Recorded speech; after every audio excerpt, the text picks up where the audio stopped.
तो चलिए बच्चों अब हम स्टार्ट करते हैं तीसरी डेरिवेशन। ये तीसरी डेरिवेशन तो और भी इंपॉर्टेंट है। क्या डेरिवेशन है?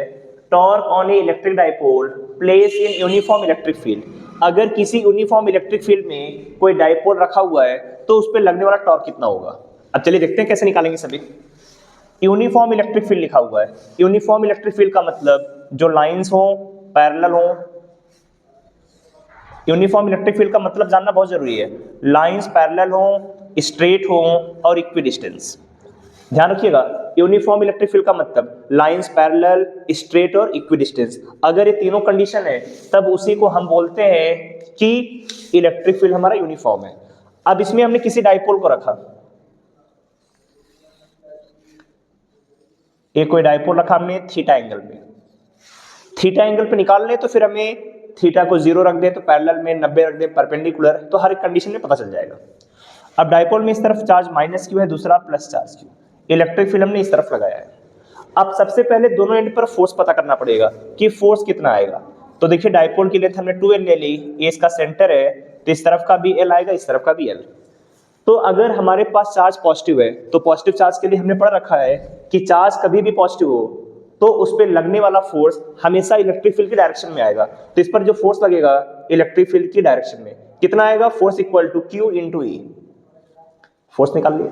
दूसरा, अगर चार्ज हमारे पास नेगेटिव है तो नेगेटिव चार्ज पे लगने वाला फोर्स इलेक्ट्रिक फील्ड की अपोजिट डायरेक्शन में, F की वैल्यू कितनी, Q into E।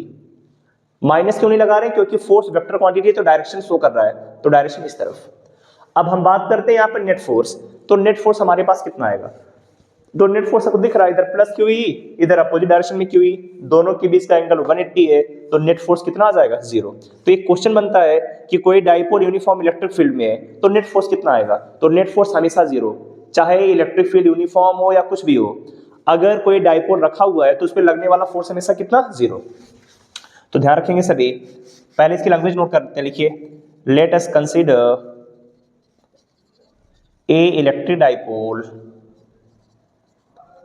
is placed, let us consider electric dipole is placed in a uniform electric field. Let us consider electric dipole is placed in a uniform electric field, then the force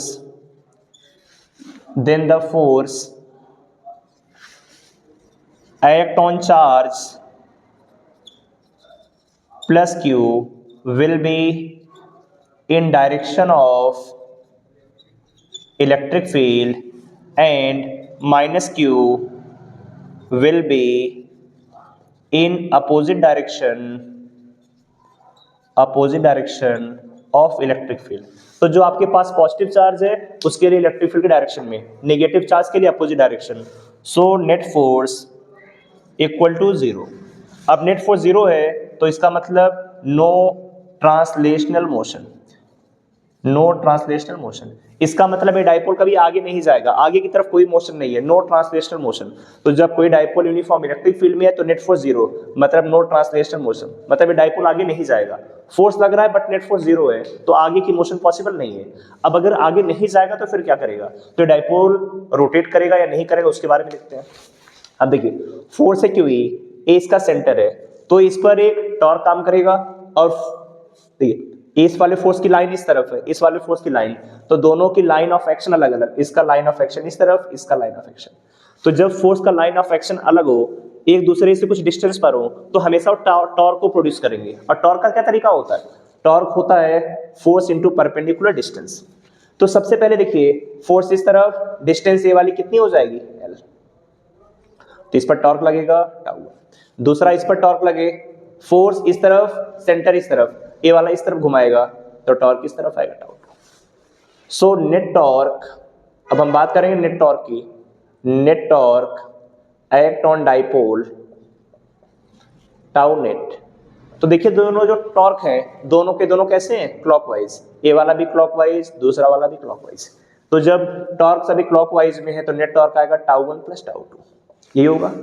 tau 1 की value कितनी है, तो torque का तरीका हमें निकालना है, torque की वैल्यू कितनी आएगी, टॉर्क होता है force into perpendicular distance, right. दूसरा भी torque force into perpendicular distance. अब परपेंडिकुलर डिस्टेंस का मतलब है यहाँ से यहाँ तक की डिस्टेंस। अब एल है थीटा है, तो इस तरफ का पता है एल कॉस थीटा, तो परपेंडिकुलर वाला कितना एल साइन थीटा, तो इधर फोर्स क्यू ई और perpendicular distance L sine theta. दूसरे वाले पर भी फोर्स कितना है क्यू ई और परपेंडिकुलर डिस्टेंस है एल साइन थीटा। दोनों को ऐड कर दें 2QE एल साइन थीटा। अब देखिए जैसे एल साइन थीटा तो इसकी भी परपेंडिकुलर डिस्टेंस तो सेम आएगी ना, एंगल थीटा, ए लेंथ एल है तो इस तरफ एल कॉस थीटा और एल साइन थीटा। अब इसे लिखें E into 2QL into sine theta. अब 2QL किसकी वैल्यू होती है P, तो इधर P इधर E इधर साइन थीटा।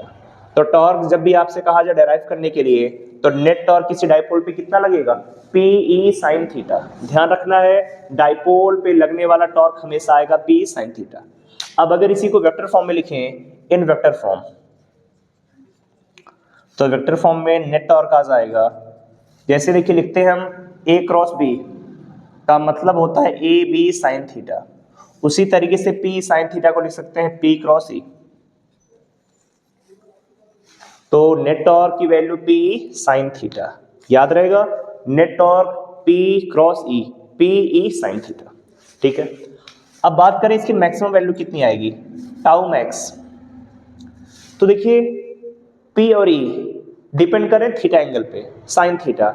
अब साइन थीटा की वैल्यू मैक्सिमम कब होती है जब थीटा 90 है, तो टाउ मैक्स आएगा जब थीटा की वैल्यू 90 हो, और थीटा को 90 रखें तो PE साइन 90 और साइन 91 आएगा, तो टॉर्क मैक्स की वैल्यू आ जाएगी PE, तो मैक्सिमम टॉर्क PE। दूसरे की बात करते हैं at theta equal to 0 degree, theta की वैल्यू अगर 0 डिग्री हो तो थीटा को अगर हम 0 रखें तो टाउ की वैल्यू PE साइन 0, साइन 0 भी 0 आएगा तो टॉर्क 0। अब देख रहे हैं थीटा 0 टॉर्क भी 0, फोर्स पहले से 0 है, तब इसे हम बोलते हैं स्टेबल इक्विलिब्रियम। तो कभी कोई भी पूछा जाए स्टेबल इक्विलिब्रियम में क्या होगा, थीटा 0 होगा तो टॉर्क भी 0, स्टेबल इक्विलिब्रियम। अगर थीटा हो 90 डिग्री, थीटा 180 डिग्री हो तो भी नेट टॉर्क कितना आएगा 0, PE साइन 180 0। लेकिन इस इक्विलिब्रियम का नाम होगा अनस्टेबल इक्विलिब्रियम। तो इतनी चीजें आपसे पूछी जा सकती हैं। मैक्सिमम टॉर्क कितना आएगा PE, स्टेबल इक्विलिब्रियम में टाउ 0, अनस्टेबल इक्विलिब्रियम में टाउ 0, लेकिन थीटा 0 है तो स्टेबल, थीटा 180 है तो अनस्टेबल। तो जल्दी से नोट करा लिए, फिर आते हैं सभी अगले पार्ट में कौन सी इंपॉर्टेंट डेरिवेशन है।